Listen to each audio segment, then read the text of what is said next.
Hi guys, now we're actually talking about designing a diet for a sports person. What you're going to apply all the information you've learned so far and actually put it into practice for a chosen sports person for a chosen activity. So before you start, what do you need to consider? Well, you need to research and look at the energy requirement. How many calories are you going to need a day?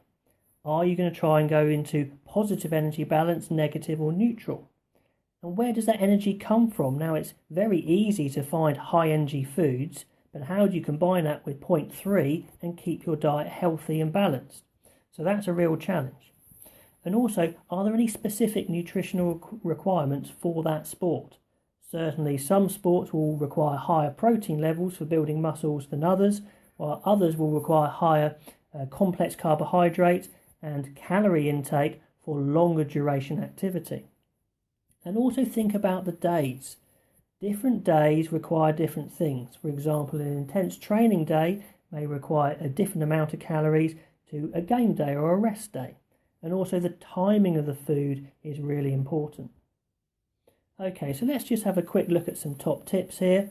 Keep a balanced diet. We've talked about that in previous videos. Very important. But also try and eat natural foods rather than processed. Don't eat takeaways or microwave meals or anything like that. Fast food, all those sorts of things you need to be avoiding really. Best foods generally have few ingredients, have low additives, low flavourings. Cooking yourself is always the best way to know what you're getting in a diet.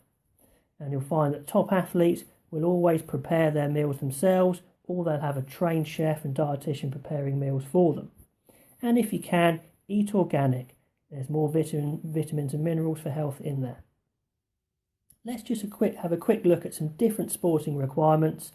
Have a think whether your sport is mainly aerobically based or anaerobically based.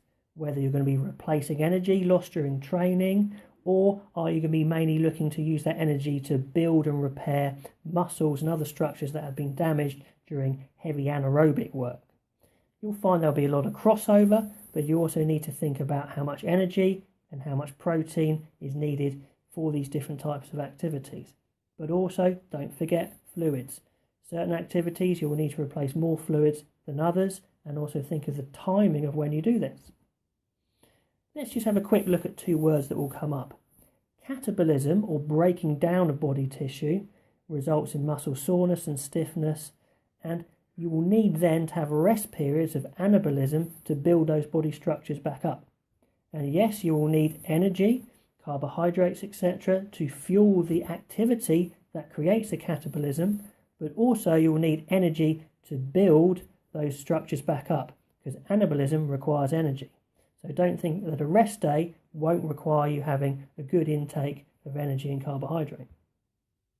Let's just have a quick word about protein, because many of your diet plans will involve increased levels of protein above the norm. Now, protein's an interesting debating point, and it's going to be a very interesting and contentious issue when it comes to research.